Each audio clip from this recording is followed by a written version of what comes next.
So there's an exceptional amount of hand-wringing among Democrats and the polling community and the national media around yet another election cycle where perhaps they badly misunderstood at least Florida and Texas. I think the jury remains out on how close pollsters might have been in Arizona, Georgia, Nevada. But let's focus in on Florida and on Texas because they are in and of themselves absolutely fascinating stories. And so I asked this group to come together to share your insight and your reporting that, frankly, I never saw fully reflected in the polls. So let's get started. I want to start with you, Alex, please. Let's start first with the shock in the polling community. You and Dave Catanese produced a fine story yesterday on the Republican pollsters who might have gotten closer than the rest. What did your reporting show you about what differences there were between what they were doing and what others were doing? Well, I think, for some of the Trump pollsters and for some of the Republicans who think they got this right, there were slight differences in methodology. And I would just say, just at the outset of this conversation, I mean, the central problem with polling is the same that it's been for the last decade, in that the traditional methods of calling people on their landline and having a conversation with them just doesn't work anymore. For obvious reasons, we all use cell phones. And there was this great quote that Dave got from a Republican pollster who was saying, if you're on your cell phone and you get a phone call and it shows the number and it's some random area code, right? Because the company that's conducting these polls are from New Jersey or wherever. I mean, do you answer those calls anymore? I mean, I see if I get like a random 908 area code, I just hit decline and move on with my day. You don't assume it's my mother calling you to check in on me? I don't actually. And that, it just underscores the degree to which the industry and the standards they used to use just don't work anymore. And where that is being expressed most acutely here, it seems like, is this inability to gauge really a white working class vote, or as Bianca knows, being able to go into Florida and get an accurate gauge of what is an extremely diverse community and an extremely diverse Hispanic community in the state. And it's just increasingly difficult to do that. And I should point out, look, for public pollsters, a lot of them don't have the money and resources that you really need to say, call 1,000 Hispanics in Florida. If they're doing a subsample of 100 people, maybe some are Puerto Rican, maybe some are Venezuelan, maybe some are Cuban, who knows? It's only 100 people. That's how you get these really skewed results. But even for some of the pollsters who do have the money, really in the party committees, they obviously spend, you're talking about people who spend millions of dollars on polls trying to get it right. Even among Democrats I talked to, there was a sense of despair, their own internal numbers. I think in particular at the presidential level and really at the House level too. I think there was this widespread feeling that their data was wrong, not just on election day, but really throughout the summer, right? And it shaped a lot of their decisions, a lot of their spending decisions. And they were trying to play an offense and almost 10 different House seats in Texas, when it turns out they should have been spending a heck of a lot of money in Florida, right? In a pair of House seats where a pair of House Democratic incumbents lost, and I think there is just a lot of soul searching going on in that community. I will say, I reached out to a bunch of Democratic pollsters yesterday. There is some caution being expressed just because we don't have the final results yet. Yes, the Hispanic vote in Florida was a miss. Yes, the Latino vote in Texas along the Rio Grande Valley was a miss. Everywhere else, people want to see final results before they really make big proclamations about what went wrong. But clearly, some of the public polls are wrong. You just in a state like Ohio, we were led to believe in the public polling that was about an even race. Maybe Trump up a couple of points. Well, Donald Trump won Ohio, it seems, by 8 points, the same margin he did in 2016. And it's a huge risk. And it's almost the same story in Iowa, too. Joe Biden did a little bit better than Hillary Clinton there. But, it's this, I almost can't believe we're back here in the same place. Well, that's that we exactly were, or even worse, even in worse shape. Alex, I mean, how are we here, right? This is exactly what we were talking about coming out of 2016.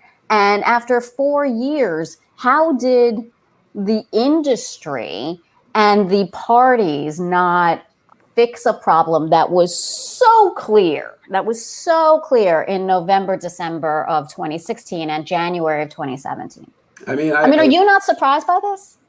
I'm not surprised by the public polls, a little bit less so. Again, look, you're talking about a lot of operations. Most of them just don't have the money to do polling correctly. And if you don't have a lot of money. All the money spent in this election cycle, the idea that they don't invest money in polling is. No. Public polling. I'm talking, I'm going to name names, someone like Quinnipiac University or Marist. Now, where I am surprised, to your point, is the private polling, where Democrats have had 4 years to try to fix this. I don't know if 2018 led them to a false sense of security because their polling was right in the midterm election, but with Donald Trump on the ballot, they didn't fix anything from 2016. Honestly, Democrats would be better off spending their money buying houses in rural America and just moving people there for the vote in 4 years. That might be Nancy Pelosi's next plan.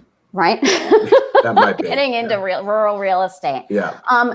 Bianca, I'd really like you to jump in here because I think you have a really good view on what actually happened in Florida and whether or not people should have been surprised by this. So jump in, because Alex had some smart things to say about how that vote broke down and how the pollsters got it wrong. How did the pollsters get it so wrong in Florida among the Hispanic vote?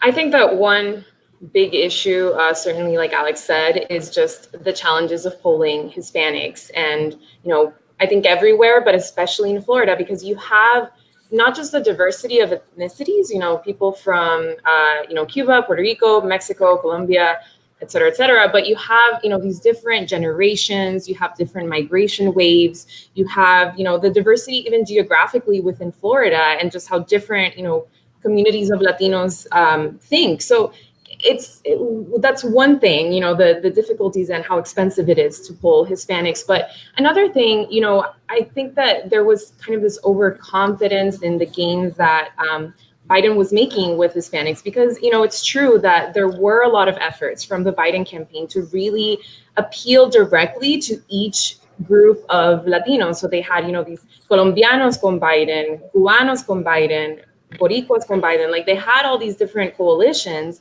and there was this belief that they could kind of, replicate that and really kind of, win among these groups, or at least a percentage enough that could give him an edge. But we just saw that Latinos pretty much overperformed for Trump.